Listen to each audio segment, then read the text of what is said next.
अस्सलाम वालेकुम, आप देख रहे हैं उर्दू पॉइंट। मेरा नाम दानिश हुसैन। लॉन्ग मार्च आज दूसरा दिन है। कल शाम को हमने देखा कि वकला बरादरी लाहौर हाई कोर्ट के सामने खड़ी हुई थी और पुरतपाक इस्तकबाल किया इमरान खान साहब का, गुलबाशी की गई और बल्कि वहाँ पर तो आतिशबाजी का भी मुजाहरा किया गया। हसन न्याजी साहब भी हमारे साथ मौजूद हैं। सारे वकला को इकट्ठा किया हुआ है और क्या लगता है कि किसी भी तहरीक के लिए वकला का क्या किरदार है? कल तो हमने देखा कि बड़ा वालिहाना इस्तकबाल भी हुआ। एक वकील अल्हम्दुलिल्लाह इन सब पे भारी है। अल्हम्दुलिल्लाह हम एक बड़ी इंडिपेंडेंट कम्युनिटी है।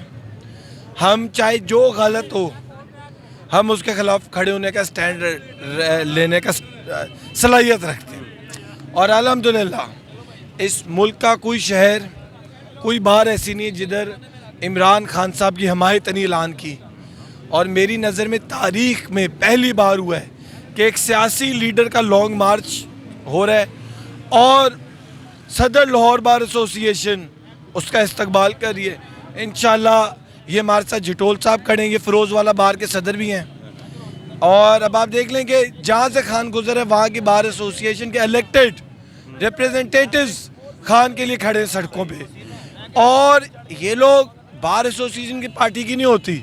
बार एसोसिएशन ऐसी चीज़ है जिससे अगर आपने इनके बारे में थोड़ा समझ लेना तो लोकल डीपीओ से पूछा करें कि ये कितने माशाल्लाह स्ट्रॉन्ग लोग होते हैं। अच्छा, बार एसोसिएशन तो कुछ उनके साथ और वकला विंग्स तो नून लीग, पीपल्स पार्टी, स्पेशली पीपल्स पार्टी तो एक दौर में बड़ी मशहूर भी थी वकला के मामले में। तो किस तरह से आप मौजना करेंगे, मुनफरिद किस तरह से, या यहाँ कितने तगड़े वकील हैं पीटीआई के पास?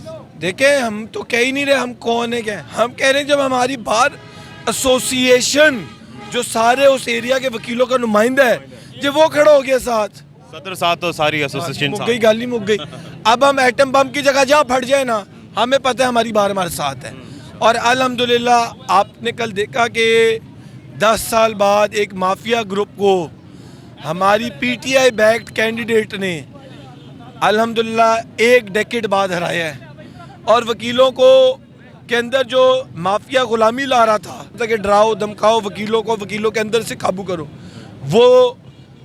वो जंजीरें टूट गई हैं अल्हम्दुलिल्लाह। वकीलों को अंदर से काबू करने का कोई सिलसिला नहीं है अब? नहीं, अब तो जब आबिद जुबैरी साहब की जीत, देखिए 10 साल बाद वाहिद सीट थी जो हमारे हाथ में नहीं थी वो भी आ गई है। ये पता कि वो सीट है जो नवाज शरीफ की नुमाइंदगी करती थी, जो हर इमरान खान के इकदाम की मुखालफत करती थी। सुप्रीम कोर्ट के जो वकला हजरात हैं उनके बारे में क्या राय है? वो कितने पीटीआई के साथ आने वाले हैं इस लॉन्ग मार्च में? आपको पता ही है कल आबिद जुबैरी साहब का पहला बयान ही यही था कि फ्री फेयर इलेक्शन ही वे फॉरवर्ड है। तो आगे यानी कि ये तहरीक जुबैरी साहब की क़यादत में ये सारे वकील जो है जा रहे हैं आगे?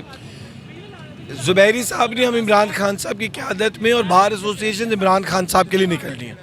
अब ये जो लाहौर हाई कोर्ट के जितने वकला हैं इस्लामाबाद जाएंगे या शादरा के आगे या कामों की से वापस चले जाएंगे? सर जी, हर बार मैं कह रहा हूँ, हर बार कल गुजरांवाला बार वेट कर एक्साइटेड है कि पाकिस्तान की ओनली होप इमरान खान किधर है।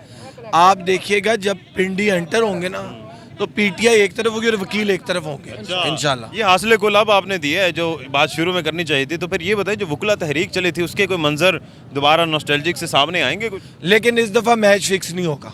अच्छा, चलें, इस दफ़ा मैच आखिरी बॉल तक खेला जाएगा। बहुत शुक्रिया। हसन न्याजी हमारे साथ मौजूद थे और उनका ये कहना है कि वकला इस बार साथ हैं और एक तरफ वकील होंगे, एक तरफ आप अवाम। देखना ही है कि वाकई ये सच होता है नहीं। अपने मेज़बान दानिश हुसैन को इजाज़त दीजिए। अल्लाह निगहबान।